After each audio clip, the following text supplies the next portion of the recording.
Karachi expo centre میں جاری 3 روزہ 13ویں بلڈ ایشیا نمائش تیسرے روز بھی جاری ہے۔ یہ نمائش تعمیرات، ریئل اسٹیٹ اور ہاؤسنگ انڈسٹری کی بڑی نمائش ہے جو ہر سال ای کامرس گیٹ وے پاکستان کی جانب سے منعقد ہوتی ہے۔ بلڈنگ اور تعمیرات کے شعبے میں زیادہ صلاحیت پر توجہ مرکوز کرنے کے لیے اس نمائش کے انعقاد میں کنسٹرکشن ایسوسی آف پاکستان اور آل کراچی ماربل انڈسٹریز ایسوسی کا تعاون حاصل ہے۔ نمائش میں 350 سے زائد مقامی کاروباری اداروں اور 550 غیر ملکی کمپنیوں نے 600 سے زائد اسٹالز پر اپنے آلات، مٹیریل، خدمات اور متعلقہ شعبوں میں تکنیک پر مشتمل جدید ٹیکنالوجی کی نمائش کی۔ نمائش میں 17 ممالک بشمول چین، ایران، اٹلی وغیرہ جیسے ترقی پسند ممالک کی بڑی شرکت دیکھی گئی۔ 13ویں بلڈ ایشیا میں CPEC construction conference, property Asia, stone fair Asia اور فرنیچر ایشیا جیسے فورمز بھی شامل ہیں۔ اس موقع پر نمائش میں آئے شہری نے ذرائع ابلاغ عامہ کے نمائندے سے گفتگو کرتے ہوئے کہا،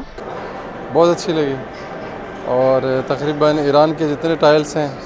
وہ ہم نے دیکھے، بہت پرائس بھی اچھے ہیں، کوالٹیز بھی اچھی ہیں۔ چائنا کی بہت ٹیکنالوجیز دیکھی، وہ بھی بہت اچھے ہیں، اس سے اویئرنیس ملتی ہے اور ہمارے ملک کے لیے بہت اچھا ہے، پبلک کے لیے اچھا ہے۔ اور لیٹسٹ دنیا میں جو بھی ٹیکنالوجی آ رہی ہے اس سے جو ہے نا ہم ان کے شانہ بشانہ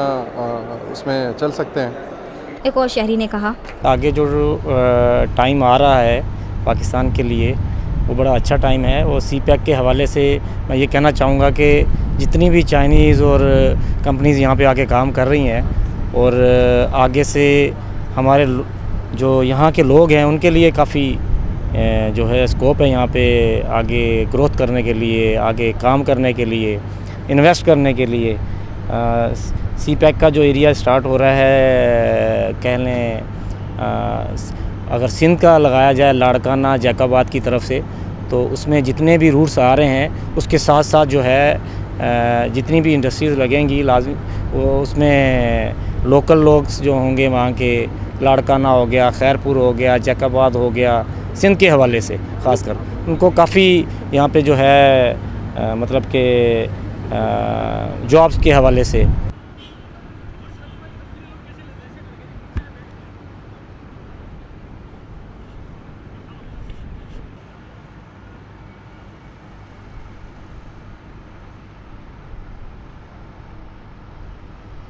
پاکستان میں پہلی مرتبہ حالات حاضرہ کے مختصر مگر جامع پروگرامز، خبروں، تبصروں کے علاوہ دیگر سماجی، تجارتی، ثقافتی، تفریحی، معلوماتی، مذہبی، تعلیمی،